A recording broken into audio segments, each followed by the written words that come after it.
क्या आपने कभी किसी ऐसे इंसान को देखा है जो घर के कामों से ऐसे भागता है जैसे छत से टपकता पानी? आज की मैनेजमेंट ज्ञान की कहानी एक ऐसे ही मिस्त्री की कहानी है जो इतना सीधा था कि लोग उसे लल्लू राम कहते थे। लेकिन उसकी चालाक पत्नी ने उससे ऐसा काम करवाया कि वो खुद भी हैरान रह गया। नमस्ते, मैं हूँ राहुल और आप देख रहे हैं मेरा रुख। किसी शहर में एक मिस्त्री अपनी पत्नी के साथ रहता था। वो बहुत ही सीधा साधा था, इसलिए लोग उसे लल्लू राम कहते थे। लेकिन उसकी पत्नी बड़ी समझदार थी। एक दिन वो पति से बोली कि बारिश आने को है, घर की छत में जगह जगह पानी टपक रहा है, हमें इसकी मरम्मत करा लेनी चाहिए। उसकी बात सुनकर पति के सीने पर जैसे सांप लौट गया। घर का कोई भी काम करने में उसकी आफत आ जाती थी। वो बोला, देखती नहीं मेरे पास कितने काम हैं, पहले ही मैं थका हुआ आता हूँ, ऊपर से तू न जाने कहाँ कहाँ से क्या क्या काम निकाल लेती है। ऐसे ही काम चला ले, इसे अगली बार देखेंगे। पत्नी उसकी आदत से अच्छी तरह वाकिफ थी। वो पिछले कई वर्षों से उसे घर की मरम्मत करने को कह रही थी, लेकिन उसके टालमटोल रवैये की वजह से काम नहीं बन पा रहा था और समस्या बढ़ती जा रही थी। अचानक उसके मन में एक आइडिया आया। कुछ दिन रुककर वो पति से बोली कि गांव की एक महिला को जल्दी ही अपने घर की मरम्मत करवानी है। उसके लिए वो अधिक मजदूरी देने को भी तैयार है। तो मिस्त्री बोला, अच्छा, ऐसी बात है तो मैं जल्दी उसका पता बता दे। पत्नी ने उसे उसके घर का रास्ता बता दिया। मिस्त्री तुरंत उसके घर की ओर चल दिया। वहां पहुंचकर उसने दरवाजा खटखटाया। वो महिला बाहर आई। उसे देखकर वो मिस्त्री आश्चर्य में पड़ गया। वो हूबहू उसकी पत्नी से मिलती जुलती थी। मिस्त्री ने सोचा कि मुझे हर स्त्री अपने पत्नी जैसी ही क्यों दिखाई देती है। उसे घर भी अपने जैसा ही दिखाई दे रहा था। इतने में वो स्त्री बोली कि लल्लू राम, क्या आप मेरा घर ठीक करेंगे? मैं दोगुनी मजदूरी दूंगी। तो मिस्त्री ने हाँ किया और तुरंत काम में जुट गया। शाम होते होते उसने सारे घर की मरम्मत कर दी और महिला से मजदूरी लेकर खुशी खुशी वापस उसी रास्ते से अपने घर की ओर चला गया। घर पर पत्नी के हाथ में पैसे देने के बाद जैसे ही उसकी नजर अपने घर की छत पर पड़ी तो वो चौंक गया।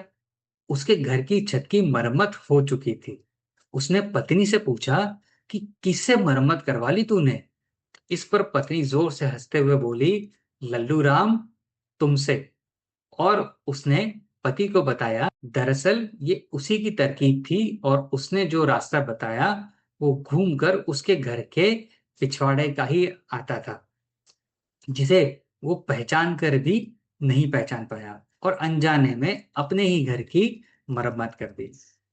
वाह भाई वाह लल्लू राम, अपने घर की ही मरम्मत कर दी और आपको पता भी नहीं चला।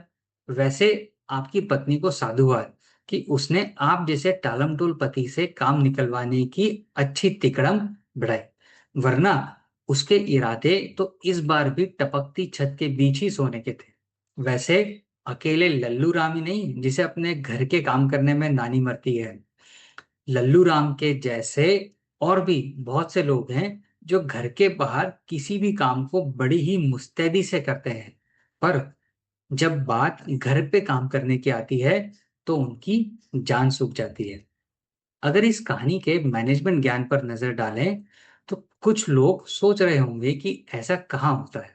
जरा याद करो, ऐसे कई काम आपको याद आएंगे जिन्हें आप अपने घर पर करने में अपनी शान के खिलाफ समझते होंगे।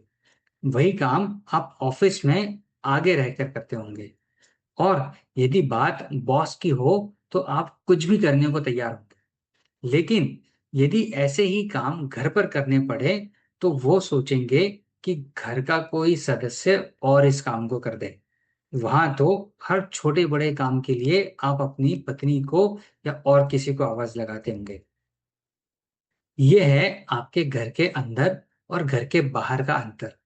यदि आप इन दोनों में संतुलन बना लें तो क्या कहना है, यानी आपके काम वो व्यवहार से ऑफिस वालों के साथ घर वाले भी उतने ही खुश होने लगेंगे। आपका जीवन संवर जाएगा।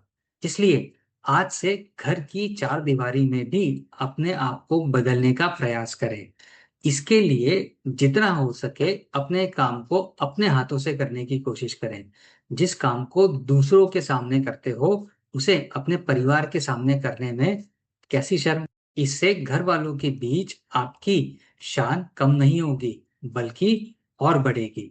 यदि आप घर में काम करोगे तो इससे आपकी चुस्ती फुर्ती भी बनी रहेगी। इसलिए आज से घर के कामों से ना तो जी चुराएं, ना बहाने बनाएं, ना टालम टोल करें और ना कन्नी काटें।